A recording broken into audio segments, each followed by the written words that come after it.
Uma mensagem urgente para quem tem pressa, o Evangelho em 3 minutos. Conheça melhor quem é Jesus e o que ele fez por você nestes comentários de Mário Persona sobre o Evangelho de Mateus, em mensagens que você lê em apenas 3 minutos.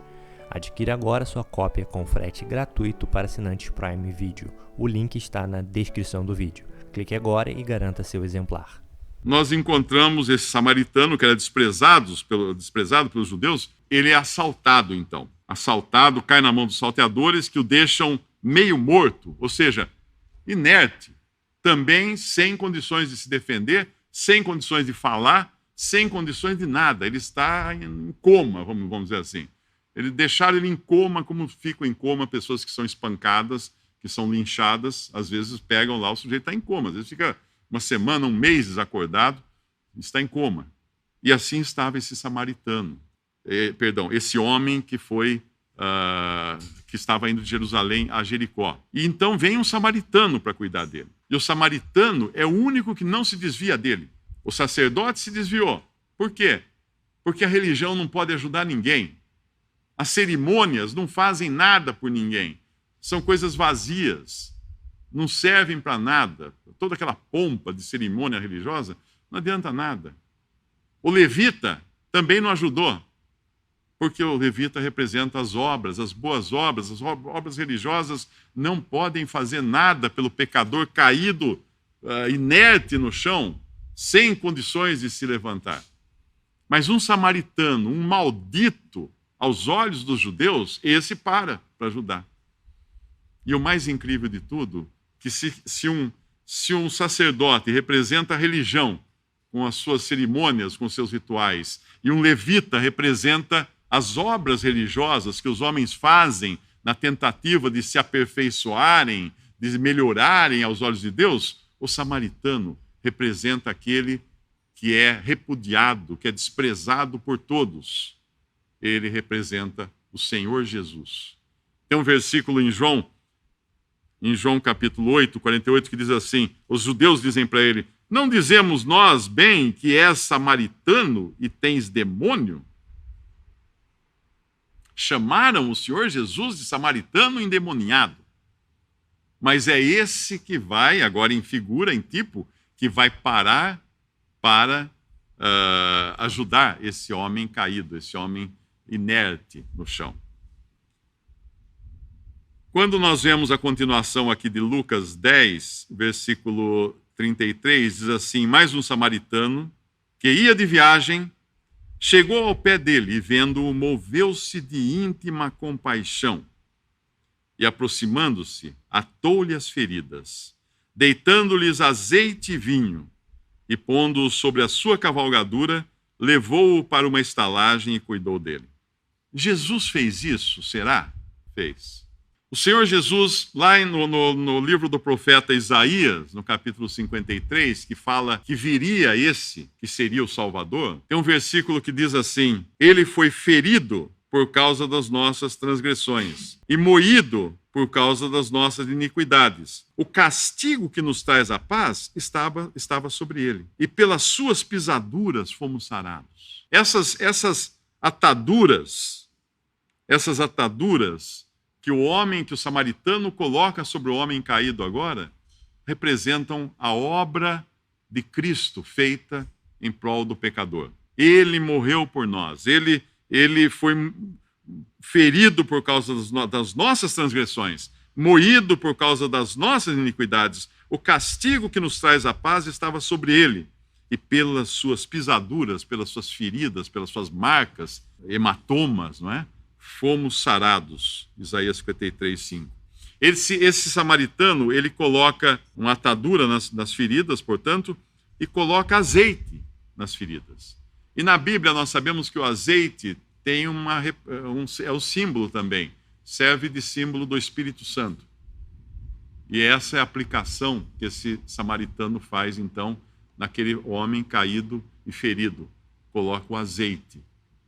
E coloca também vinho. E na Bíblia o vinho nos fala de sangue, o vinho representa sangue. Até quando nós celebramos a ceia do Senhor, tem lá vinho representando o sangue de Cristo, como representação apenas, como uma figura. Mas esse azeite e esse vinho são dados pelo samaritano sem pedir nada em troca. Ele cura aquele homem, ele trata as feridas daquele homem, mas ele não vai cobrar nada por isso. Porque o homem não tem condições de pagar nem de restituir. Para começar, ele foi assaltado. E existe um assaltante no mundo que despoja as pessoas. Esse assaltante é Satanás. Satanás realmente é aquele que assalta, que tira das pessoas toda a felicidade, toda a alegria, toda a paz, porque ele sabe que as pessoas estão sujeitas ao pecado. E ele se aproveita disso e toma conta. E quando a Bíblia descreve o estado do homem pecador, diz que é alguém que está preso nas masmorras de Satanás, preso nas trevas de Satanás. Alguém que está sendo manipulado por ele. A pessoa pensa que está livre, mas está andando como um marionete, segundo os seus próprios pensamentos, segundo as suas próprias vontades, e as pessoas são, por natureza, filhos da ira, porque são pecadoras. Você não precisa fazer nada para ser uma pessoa perdida, para ser uma pessoa a ser condenada no final, no juízo eterno de Deus. Você não precisa fazer nada. Basta ser você. Basta ter nascido nesse mundo. Entramos no mundo já destinados à perdição. Mas uma coisa bonita também nessa figura aqui é quando ele fala que, deitando-lhe azeite e vinho e pondo-o sobre a sua cavalgadura, levou-o para uma estalagem e cuidou dele. Ele vai a pé agora. O samaritano vai voltar a pé.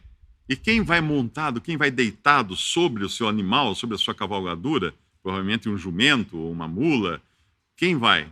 O pobre homem que foi salvo por ele, que foi salvo pelo samaritano, que foi curado pelo samaritano. Quando uma pessoa crê no samaritano real, que é Jesus, o que foi desprezado pelos judeus ao ponto de ter sido pregado numa cruz. E não só pelos judeus, foi desprezado por todos os homens. Porque na crucificação, todos estavam representados ali. E quando uma pessoa crê nesse samaritano, que é Cristo, ele ata as feridas. Ele cura as feridas. Ele deita azeite, ele dá o Espírito Santo para essa pessoa. Ele faz valer o valor do seu sangue, como se fosse um vinho aplicado sobre as feridas dessa pessoa. E não só isso, mas ele transporta essa pessoa agora para um lugar. Que lugar? O lugar que é dele. O lugar que é dele. O samaritano pega aquele homem caído e coloca sobre o seu animal, sobre a sua cavalgadura. Cristo pega o pecador caído, contrito, que crê nele como Salvador e o transporta mais para um lugar muito mais elevado.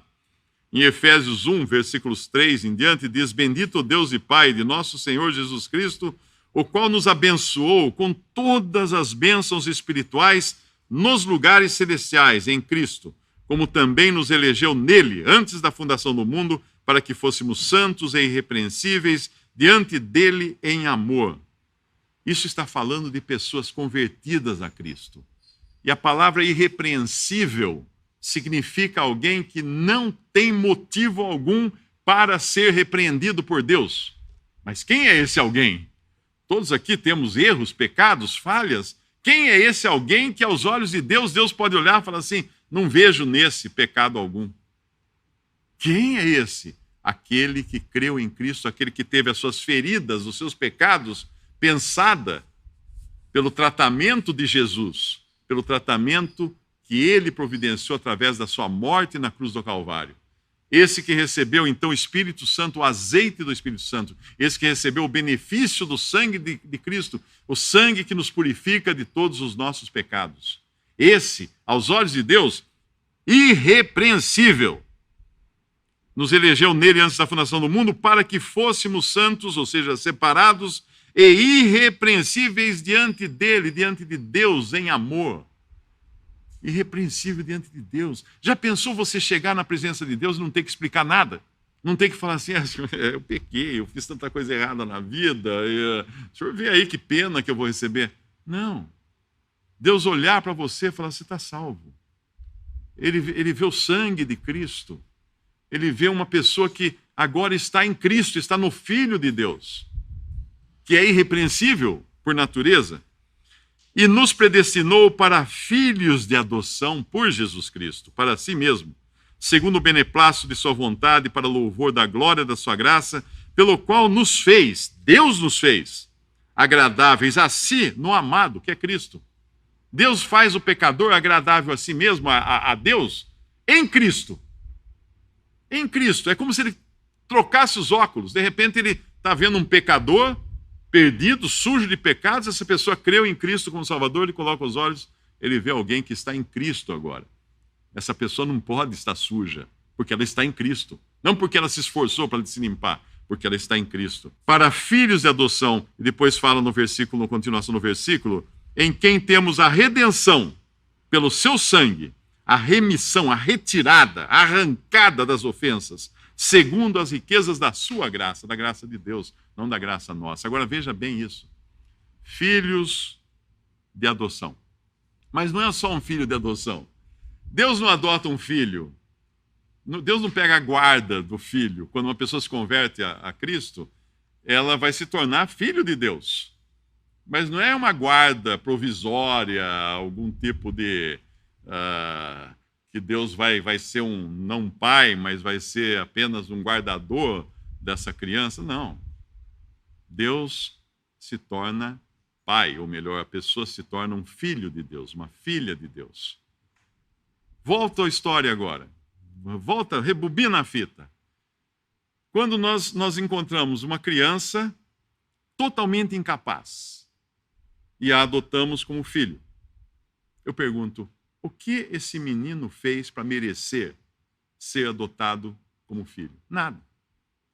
Nada. Nada. E nós, como pais falhos, pais maus, pais cheios de defeitos e de falhas, adotamos um filho. Agora imagina Deus. Imagina Deus quando ele adota uma pessoa por filho. Imagina Deus, o que ele faz. Uma pessoa que tem um filho deficiente na família sabe que tem custos maiores, às vezes, do que os outros filhos, cuidados, atenção, tem uma série de necessidades que você tem que atender. Mas isso ele não pode pagar, porque isso chama-se graça. Isso chama-se um presente. Quando uma pessoa crê em Jesus como Salvador, Deus dá de presente para ela a salvação e uma certidão de adoção plena.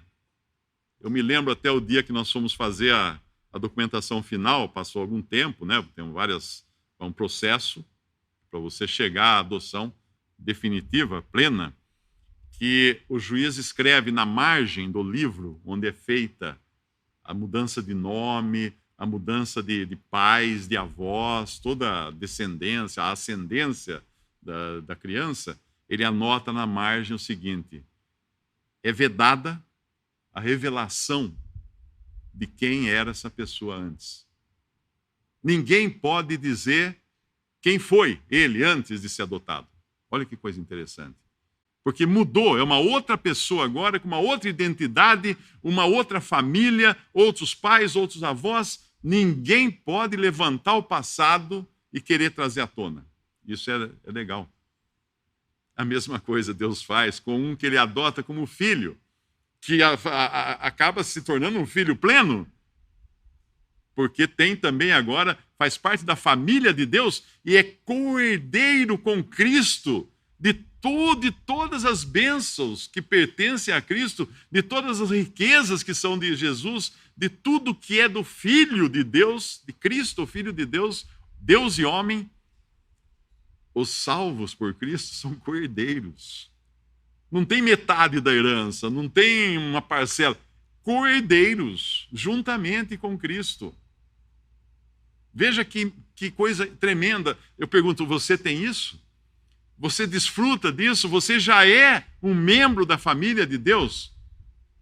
O que precisa para entrar na família de Deus? Eu preciso ser bom, eu vou mudar de vida a partir de hoje, eu vou procurar uma religião, vou ser bom, vou dar esmola, vou fazer isso. O meu filho nunca deu esmola para ninguém. E nós o adotamos mesmo assim. Pelo contrário, uma vez eu estava no supermercado, parei a cadeira de rodas dele, fui pegar umas coisas e de longe eu ficava observando. Aí veio uma senhora bem velhinha assim, abriu a bolsa, tirou um dinheiro, pegou a mão dele e pôs na mão dele.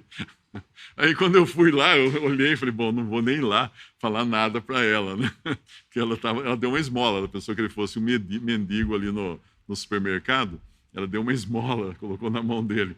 Mas ele não pode dar esmola para ninguém, ele não pode fazer nada para ninguém, ele é totalmente incapaz. Ele depende de graça, ele depende de um presente, ele depende de alguém que o adote. Caso contrário, ele não pode fazer nada. Ele não pode se tornar filho por si mesmo. Da mesma forma como nós não conseguimos, nós não nos tornamos filhos de nossos pais por nós mesmos. Ninguém aqui falou assim, um dia eu não existia ainda, mas ele falou assim, acho que eu vou nascer. Não, foi toda uma obra de Deus. E o novo nascimento e a conversão a Cristo é tudo uma obra de Deus. E tudo que vem no pacote é presente. E presente você não paga. Em Romanos 6,23 fala, porque o salário do pecado é a morte. Salário. Salário é o pagamento de algo pelo que você faz. O que você faz e o que você é. Pecador que só peca. O que você merece no final do mês? Morte. Porque esse é o salário. Não pode reclamar que não foi pago. Vai receber salário, morte. O salário do pecado é a morte. Mas o dom gratuito, o presente grátis de Deus é a vida eterna em Cristo Jesus, nosso Senhor. Uma mensagem urgente para quem tem pressa, o Evangelho em 3 minutos. Conheça melhor quem é Jesus e o que ele fez por você nestes comentários de Mário Persona sobre o Evangelho de Mateus, em mensagens que você lê em apenas 3 minutos. Adquira agora sua cópia com frete gratuito para assinantes Prime Video. O link está na descrição do vídeo. Clique agora e garanta seu exemplar.